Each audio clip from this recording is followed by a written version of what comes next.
Je suis Bertrand Houilleron, maire de Magny-les-Hameaux et vice-président de l'agglomération de Saint-Quentin-en-Yvelines en charge des espaces verts et de l'agriculture.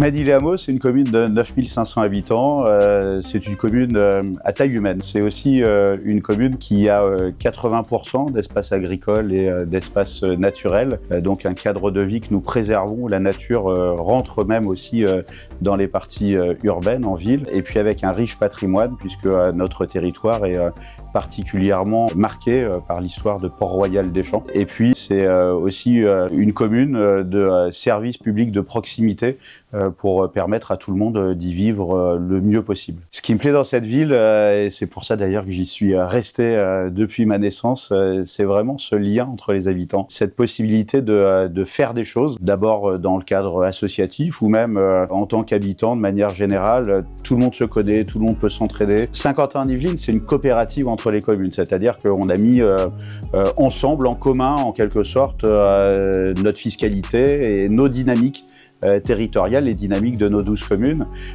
Et tout ça nous permet de à la fois développer un certain nombre de compétences propres à l'agglomération. Par exemple, c'est le cas sur Magny-les-Hameaux avec la reconstruction de la médiathèque Jacques Brel. Les habitants sont très nombreux à utiliser la lecture publique. Aujourd'hui, donc, l'agglomération est en train de finaliser la construction de la nouvelle médiathèque qui sera plus spacieuse, plus adaptée aux besoins des lectrices et des lecteurs, et puis aussi plus adaptée par rapport au changement climatique en termes d'économie d'énergie. Entre l'agglomération et la commune, ça s'équilibre en fait. On a des compétences partagées. Par exemple, sur les espaces verts, c'est une compétence qui est partagée entre l'agglomération et les communes. Certains espaces sont gérés par l'agglomération sur des voies intercommunales, sur des grands espaces, des grands parcs, et puis d'autres espaces sont gérés par les communes. Et puis surtout, on essaye de mettre en cohérence les politiques communales et intercommunales dans ce cadre-là. Sur les espaces verts, la question de la gestion différenciée, la question de l'éco-pâturage sont des choses que nous portons à la fois côté agglomération, avec ma casquette de vice-président,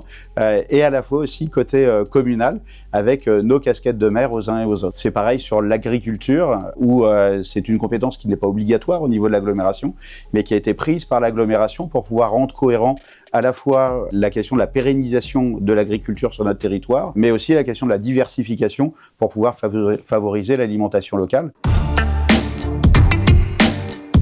Le gymnase Auguste Delaune, qui est un gymnase qui date des années 70 sur notre commune, a ouvert déjà ses portes depuis fin avril, après une grosse réhabilitation qui était à la fois une réhabilitation énergétique dans le cadre d'un plan pluriannuel sur tous nos équipements communaux, et puis aussi dans le cadre de l'accessibilité. La commune de Magny-les-Hameaux a mis en place maintenant depuis quelques années ce qui s'appelle le passeport du civisme. C'est en quelque sorte un cheminement vers la citoyenneté pour d'abord les enfants en fin d'école élémentaire. Et on l'a ouvert pour la première fois cette année pour les élèves de collège en 6e.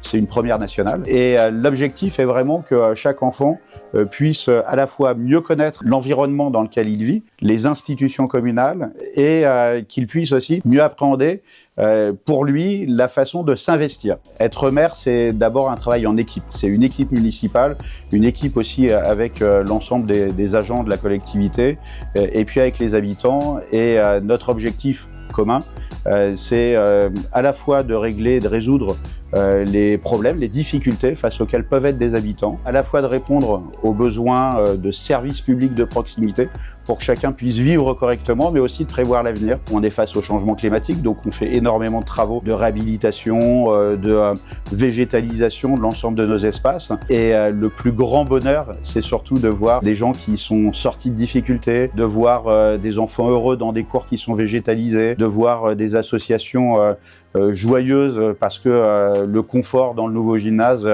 est au top, et puis de voir aussi des gens qui viennent ici à l'hôtel de ville de manière apaisée parce que justement on trouvera toujours une solution.